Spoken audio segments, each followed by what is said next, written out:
blending mode ကိုတော့မှာဖြစ်ပါတယ်အဲ့တော့ blending mode ကို right click M ကိုယူပြီးတော့ right click နှိပ်လိုက်ပါဒါဆိုရင်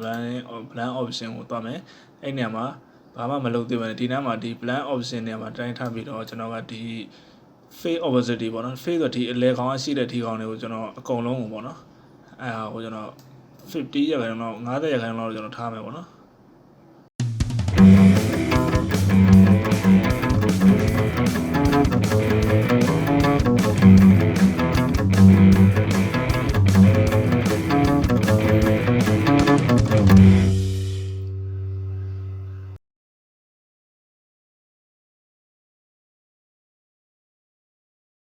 Hello ဟုတ်ကဲ့မိတ်ဆွေများအားလုံးမင်္ဂလာပါခင်ဗျာကျွန်တော်ရဲ့ motion graphic channel ကနေကျွန်တော်ကြိုဆိုပါရစေ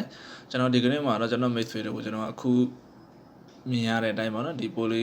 polygon design လုပ်ပုံလုပ်နည်းကိုကျွန်တော်က Photoshop မှာဒီမျိုး background ဆွဲနေကိုပြောပြသွားမှာဖြစ်ပါတယ်ကျွန်တော်ရဲ့ channel ထဲမှာဆိုရင်ကျွန်တော်က motion graphic design နေနဲ့ graphic design တွေကိုကျွန်တော်ကအပတ်စဉ် tutorial အနေနဲ့တင်ပြသွားတာဖြစ်ပါတယ်အဲဒါကြောင့်ကျွန်တော်ရဲ့ channel လေးကို like and subscribe လုပ်ခဲ့ပေးဖို့ကျွန်တော်တောင်းဆိုချင်ပါတယ်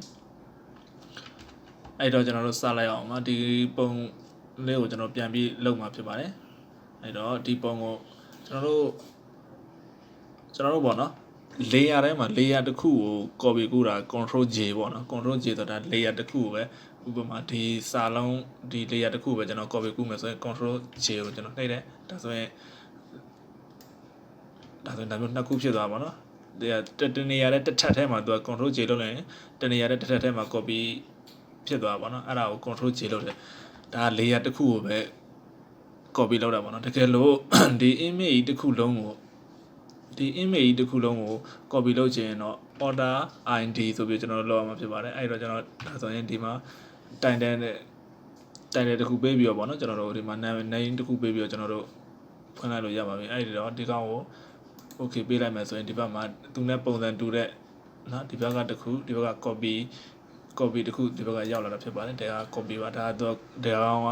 မူရင်းဒီကောင်က copy ပေါ့နော်အဲ့တော့ကျွန်တော်ဒီကောင်ပြန်လုပ်မှာမဟုတ်လို့ဒီဘက်မှာကျွန်တော် image တစ်ခုလာကျွန်တော် copy ပို့လိုက်တယ်ပြီးရင်ဒီကောင်တွေကို select out ပေးပြီးတော့ control order A select layer တွေကို select out ပေးပြီးတော့ delete ဖြတ်လိုက်မယ်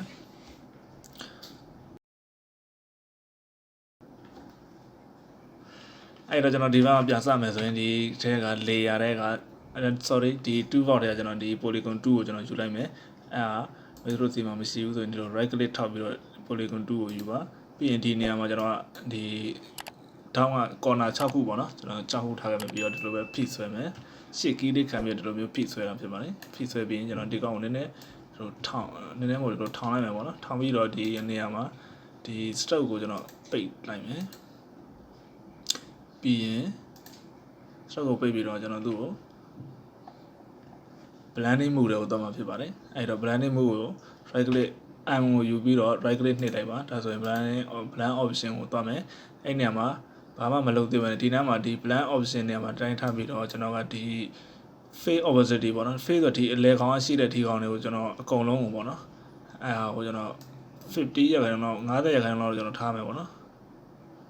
အဲ့လောက်ထားမယ်ပြီးရင်ဒီ stroke မှာကစတုံး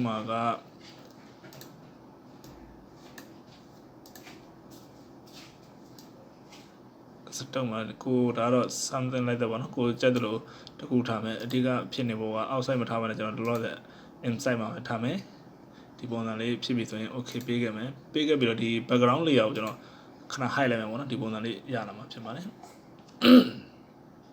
ဒီပုံစံရပြီဆိုရင်ကျွန်တော်တို့ကလောက်စရာထပ်ပြီးတော့လောက်ရမှာကဒီကောင်းကိုကျွန်တော်တို့ brush ပုံစံမျိုး brush တစ်ခုအနေနဲ့ဖန်တီးလိုက်မှာပေါ့နော်အဲ့တော့ edit ထဲကdefine brush preset ကိုသွားမယ်အကောင်နှိပ်လိုက်ပါဒါဆိုရင်ဒီမှာ brush ပုံစံလေးဒီပုံစံလေး brush လောက်သွားမှာဖြစ်ပါတယ်အဲ့ဒါကိုကျွန်တော်က brush name တစ်ခုယူလိုက်ပါနော်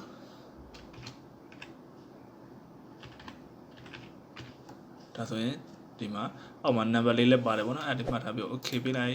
ပြီးရင်ဒီကောင်ကိုကျွန်တော်တို့ဖြတ်လိုက်လို့ရပါပြီအဲ့ဆိုရင်သူ့ကိုဖြတ်လိုက်ပြီးဆိုတော့ကျွန်တော်တို့ဘာထက်လုပ်မလဲဆိုတော့ layer တစ်ခုယူလိုက်ပါနော် control order shift M ကိုနှိပ်လိုက်ပါနော်အဲ့ဒါဆိုရင် control order shift N ကိုနှိပ်လိုက်မယ်ဒါဆို layer auto ရောက်လာမယ်ပေါ့နော်အဲ့ဒါဆိုရင် layer မှာ color တစ်ခုဖြည့်ချပြီးတော့ခုနလိုပဲကျွန်တော် M ကိုထပ်ယူမယ်ယူပြီး right click ထဲက blend option ကိုပြန်သွားမယ် blank option ထဲမှာဆိုရင်ဒီကောင်ကိုကျွန်တော်က gradient မှာဒီလိုထားလိုက်မယ်ပေါ့နော်ဒါခုနကကျွန်တော်လုပ်ထားတဲ့ခုနကလုပ်ထားတဲ့ဒါက gradient color ပေါ့နော်အဲ့တော့မင်းတို့ကဒီမှာလာပြီးတော့ကိုကြိုက်တာကိုပြောင်းနေတယ်ဆိုဒီမှာလာပြီးတော့ပြောင်းလို့ရပါတယ်ပေါ့နော်ကိုပြီးမှပဲပြောင်းတခါပဲပြောင်းပေါ့နော်ပြီးရင်ကျွန်တော်ကဒီကောင်ကိုတိုင်းထားခဲ့မယ်ဒီဟာလေးတွေကတော့ကိုစိတ်ကြိုက်လာပြီးတော့လုပ်လို့ရတယ်ပြီးရင်ဒီကောင်ဒီမှာထားကြည့်ပါဦးမယ်ကြပ်ပြီဆိုရင်အားနဲ့ပြီး okay ပေးပါပြီးရင် layer အသစ်တစ်ခုထပ်ယူရမှာဖြစ်ပါတယ် layer အသစ်တစ်ခုယူလိုက်မယ်ယူပြီးရင်ကျွန်တော်ခုနကကျွန်တော်တို့ bread style လောက်ထားတဲ့ bread ကိုခေါ်ရမှာဖြစ်ပါတယ် B ကို keyboard က V ကိုနှိပ်ပြီးတော့ bread key ကိုနှိပ်လိုက်မယ်ပြီးရင်ကျွန်တော်က F5 ကိုနှိပ်ပြီး bread setting ကိုပြန်သွားမယ်ဒီနေရာမှာဒီကောင်းကိုကျွန်တော်တစ်ချက်ရွေးမယ်ရွေးပြီးတော့ဒီ bread percentage ကိုဒီ spacing ကိုနည်းနည်းထားလိုက်အဲ့လောက်ထားကြည့်မယ်ပြီးရင်ဒီနေရာက shape dynamic ကိုမှာshape dynamic မှာဒီမှာ dynamic မှာကိုလိုမဲ့အတိုင်းပေါ့နော်နည်းနည်းအကြီးသေးလိုမဲ့အတိုင်းကျွန်တော်ထားခဲ့မယ်ဒီကောင်ကိုနည်းနည်းထားပြန်ပြီးတော့ရှင်းတာအကောင်မထားခဲ့ဘူးဒီကောင်ကနောက်တစ်ခုဒီမှာဆိုရင်လေဒီကောင်ကိုလည်းဘယ်လောက်ထိချဲမလဲပေါ့နော်ဒီမှာကောက်အရေအတွက်ဘယ်လောက်ထားမလဲကျွန်တော်ဘယ်နဲ့ဒီကောင်ကြည့်မယ်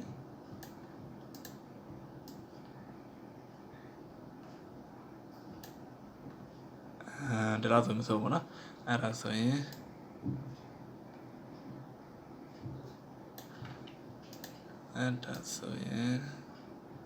ကျွန်တော်လုပ်လို့ရပါပြီအဲ့ဒါဆိုရင်ဒီမှာ layer တစ်ခုယူပြီး flag ကိုလည်းဒီမှာအကြီးသေးပေါ်မူတည်ပြီးတော့သူကစတိုင်ပြောင်းသွားမှာဖြစ်ပါတယ်အဲ့တော့ဒီမှာက flag မှာက color ပေါ့ foreground background ကိုကျွန်တော်တို့က color အဖြူအောင်ထားလိုက်မှာနော် background foreground ကိုအဖြူအောင်ထားလိုက်မယ်ဖြားပြီးတော့ဒီလိုမျိုး feed ဆွဲလိုက်မှာပေါ့နော်အဲ့ဒါဆိုဒီမှာခုနက brand တွေလောက်ထားတဲ့ brand ကဒီထဲကိုရောက်လာမှာဖြစ်ပါတယ်ဒီနေရာမှာသူကအဲ့လိုတစ်ခါတည်း feed ဆွဲလိုက်ရင်အဲ့လိုမျိုးဖြစ်လာမှာပေါ့နော်အဲ့လိုမှမဟုတ်ဘဲနဲ့ဒီလိုလေးကိုကြက်တဲ့ချက်ချင်းချရင်တစ်ခုချင်းဖြစ်လာမယ်ဒါကကြကျွန်တော် feed ဆွဲလိုက်မယ်ပြီးရင် site လေးနည်းနည်းပြန်သိပြီးတော့ site မတူအောင်ပေါ့နော်အဲ့လိုလေးကိုကြက်တဲ့လိုလိုက်ပြီးတော့လောက်ခဲ့လို့ရသေးတယ်ပြီးရင်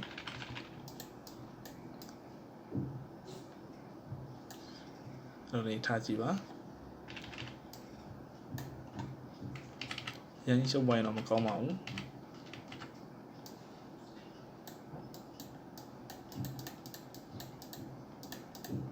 ပြီးရင်ဒီကောင်လေးကိုနည်းနည်းကျွန်တော်တို့ကမလုပ်မလဲဆိုတော့နည်းနည်းဝါ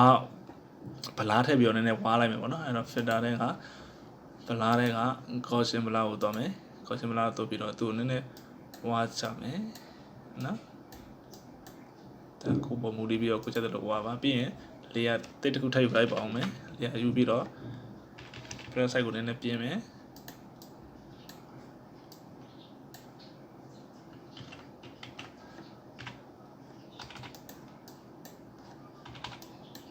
ကြီးလိုက်သေးလိုက်ပါနော် site တွေကိုကြီးလိုက်သေးလိုက်အဲ့လိုလေးလုပ်ပြီးတော့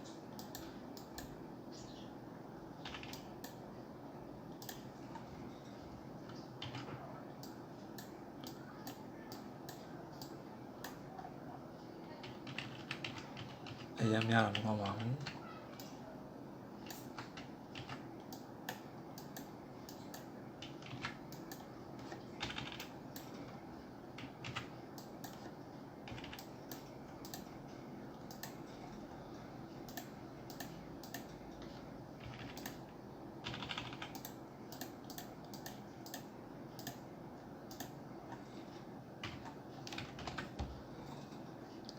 โอเคအဲ့ဆိုရင်ဒီဘက်က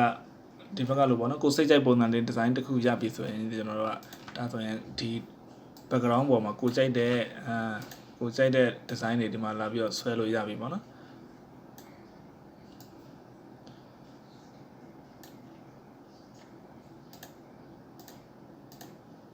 ဒီကောင် opacity လေးနည်းနည်းထပ်ရှော့လိုက်မယ်အဲ့တော့ချက်ကြည့်ပါ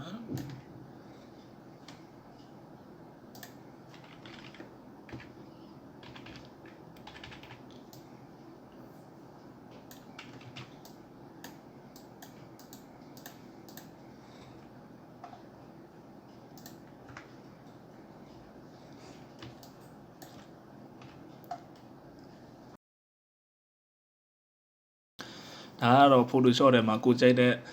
background တစ်ခုဖန်တီးတဲ့ပုံစံမျိုးပဲဖြစ်ပါတယ်ပြီးတော့အဓိကဒီထဲမှာဘာတွေ့ရလဲဆိုတော့ brush တစ်ခုကိုပေါ့နော်ကိုစိတ်ကြိုက် brush တစ်ခုကိုဖန်တီးပြီးတော့အဲ့ brush ကိုကိုက define လုပ်တာပေါ့နော် brush ကို define လုပ်တာဆိုတာကခုနပြောသလိုကိုကြိုက်တဲ့ပုံစံပေါ်ပြီးကိုကြိုက်တဲ့ design တစ်ခုယူပြီးတော့အဲ့ brush ကို Photoshop ထဲမှာကိုယ့်အကူပြန်သုံးလို့ရအောင်စိတ်ကြိုက် brush တစ်ခုဖန်တီးတည်ဆောက်တာပေါ့နော်အဲ့လိုလေးလုပ်လို့ရပါတယ်အဲ့တော့ဒါကဒီနေ့မိတ်ဆွေတို့ကိုကျွန်တော်လုပ်ပြတာက Photoshop ထဲမှာ polygon background တစ်ခုကိုကျွန်တော်ဖန်တီးပြတာဖြစ်ပါတယ်တခြားမိတ်ဆွေတို့အနေနဲ့ကကိုကြိုက်ရ color တွေကိုကြိုက်ရ design တွေနဲ့ကိုကြိုက်တဲ့ပုံစံတွေပြန်ပြီးတော့လုပ်ကြည့်လိုက်လို့ရပါတယ်